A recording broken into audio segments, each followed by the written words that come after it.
दिन भर खटत खटत हमार हालत खराब हो जाता है। हमरा से इतना काम ना हो, इतना आदमी के खाना ना बने। एगो और माइयो बाड़ी की तनको मदद ना करेली हमार। अपना माई से कहीं अब खाना बनावेला, हमरा से ना होई। मतलब घर में तीने आदमी बा आ तीने आदमी के खाना बनावे के बा, वो तारा ला पहाड़ हो गइल बा।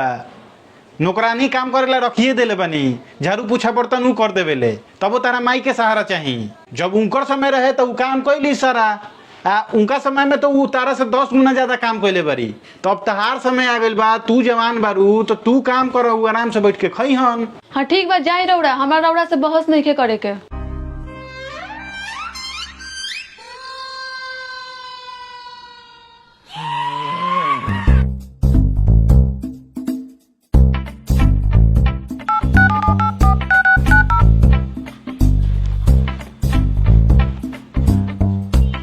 हाँ माँ, ऐसा घर में तू हमरा के बियाह कइले बारू कि यहाँ हमार काम करत करत हालत खराब हो जाता टे। हमार सासू ऐसा बाड़ी के तनको हाथ ना बटावेली हमार। कुछो ना करेली। जानता रे बेटी, हम तोरा उम्र के जब रहनी नु, हमरे सास कुछो ना करस आ सब काम हमरे से करवावस। तो हम का करी नु कि कही कि हमर तबीयत खराब बा आ काज के सूत जाई तो सारा काम बुढ़ियो करस। तेहू ये काम कर।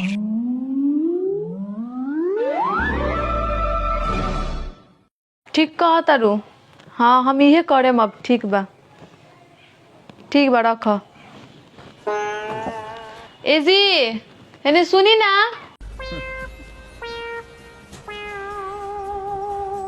का हो 2 मिनट में खींच ठंडा हो गइल? ना, हमार पेट बहुत जोर से दुखा ताटे। रउआ कहीं अपना माई से आज खाना बना दे। पेट दुखाता? हाँ रुको हम दवाई लिया तनी, हमरा भी दवाई बा। माँ देखो ना, उनकर पेट दुखाता। दवाई जौन तारा के देले रही कहाँ रखले बारू? पेट दुखाता? हाँ अभी तो ठीक रही हो। पता ना अचानक से कैसे दुखाए लगा बेचारी के पेट। एगो काम करना, जौन तारा के दवाई देले रही उ दे दो। ठीक बा, हम दे देते दवाई। तू जा और दूसरा दवाई ले आओ। ठीक बा, तू उनका के दवाई दे दो, हम अपन कपड़ा लता पहन के बाजार जाते हैं।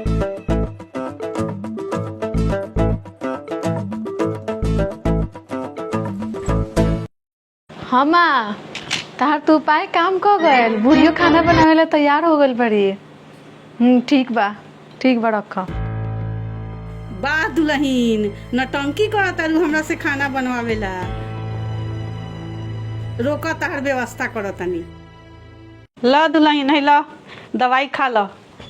गैस के हो, ऐसे पेट में आराम मिली। आ कैसे का खैलू हो कि पेट दर्द करता? कुछो तो ना खैनी हटे मम्मी से। अन सन तो खाए के बा, पिज्जा बर्गर चाउमीन ये सब खैबू तो पेट में दर्द ना होई। खा ला दवाई। हम बबुआ के भेजा तनी बाजार, तो दवाई के दुकान से दवाई किन के आउरू ले आई। आ खा के आराम करो।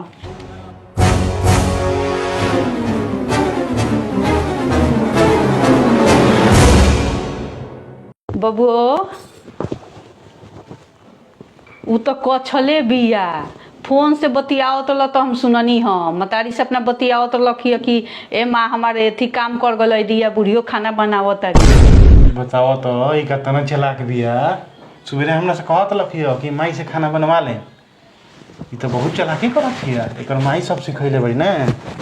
रोका इनकर हम चलाकी निकालो तनी। हां जानत रुका करे के।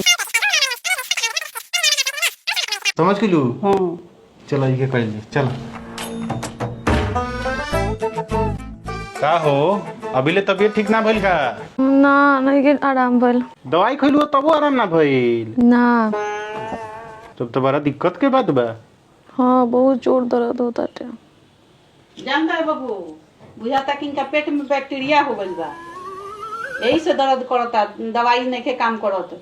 सोचता नहीं नु, जाता नहीं नु, नीम के काढ़ा आ एथी के करैला के जूस बना देवे। पेट में बैक्टीरिया हो गइल बा तो उसमें मर जावन सब बैक्टीरिया।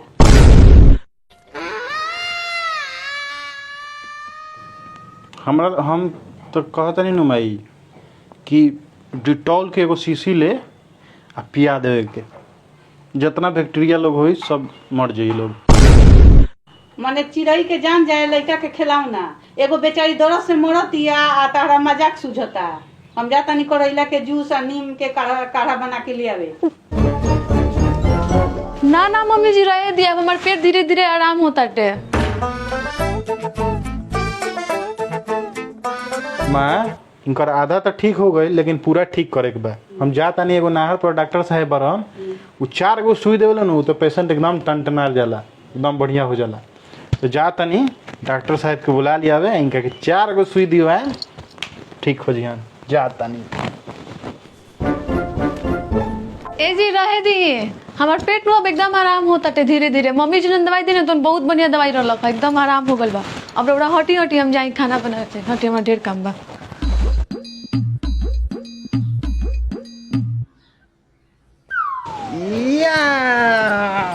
हमा तू तो हमरा कैसन उपाय बतैलू कि हमरे पर भारी पड़ गल। अब हम तार कोनो बात ना माने आज के बाद से, तार सब बात बतावल हमरे पर भारी पड़ जाला। वीडियो देखेला दिल से धन्यवाद। लाइक करी, कमेंट करी और फॉलो करी। और एगो आज खुशखबरी बा कि हमार 4 लाख फॉलोअर पूरा हो गइल बा। हमनी के 4 लाख के परिवार हो गइल बानी सन, तेकरा ला दिल से धन्यवाद।